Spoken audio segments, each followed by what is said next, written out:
Danes bi vam predstavili tudi čevlje, ki ponazarjajo občutek, ki ga imamo ljudje z multiplo sklerozo v nogah, takrat, ko si čevlje obuvamo in tudi takrat, ko z njimi hodimo. Tukaj imamo danes dva para čevlje. Tako, ko primem čevelj, se mi zdi tako kar težak, no. Mogoče ta malo manj, ta malo bolj. Zakaj? Zato, ker tudi pri nas bolniki z multiplo sklerozo občutka v levi in desni nogi tudi nista predvsem povsod enaka. Čevelj tudi podplata nima ravnega. Zakaj? Tudi mi, ko hodimo, nimamo občutka, da imamo ravno podlago. Se nam zdi, da kar iščemo ravnotežje med podlago. Tako da so ti čevlji čisto prilagojeni temu, kakšne občutke imamo na nogah mi. Bi si lahko obuli te čevlje? Ja. Bi bilo? Ja.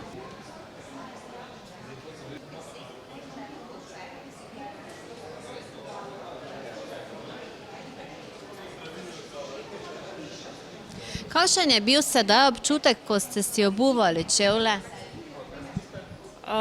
Drugačen kot v mojem vsakdanu, nekoliko težje. Mogoče so čevlji malo ožji, se pravi, da težje sem jih mogoče prijela in težje se je prilagodilo tudi moje stopalo na sam čevelj.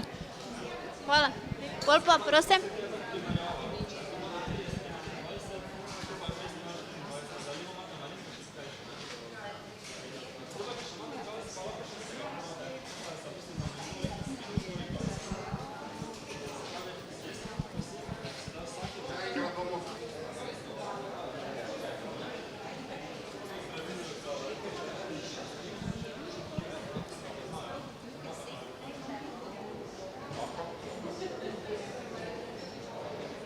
In kakšen občutek je bil sedaj, ko ste se sprehodili malo s temi čevlji? Občutek je nenavaden. V bistvu, kot prvo, kaj sem opazila, to razliko, da recimo sem mogoče morala uloviti svoje ravnotežje, nisem vedela, kako bom stopila. Prav tako so čevlji težki, so utesnjeni, mogoče je drugačna teža in pa občutek je, kot da bi hodila po pesku, se pravi, kot da imam neprestano neko mravljinčenje v svojih stopalih. No, a zdaj ste nekako čisto opisali to, kaj se meni dogaja praktično vsak dan. Bi šli potem s temi čevlji tudi spat, pa potem drugi dan naprej? Kako bi vam to bilo? Verjetno zelo težko.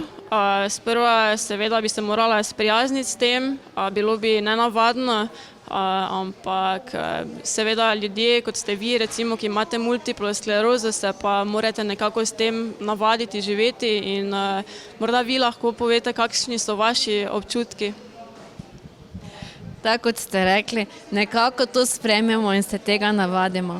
Jaz sem vam zelo hvaležna za to, da ste sodelovali, da ste nas podprli v tem, kaj počnemo in res najlepša vam hvala.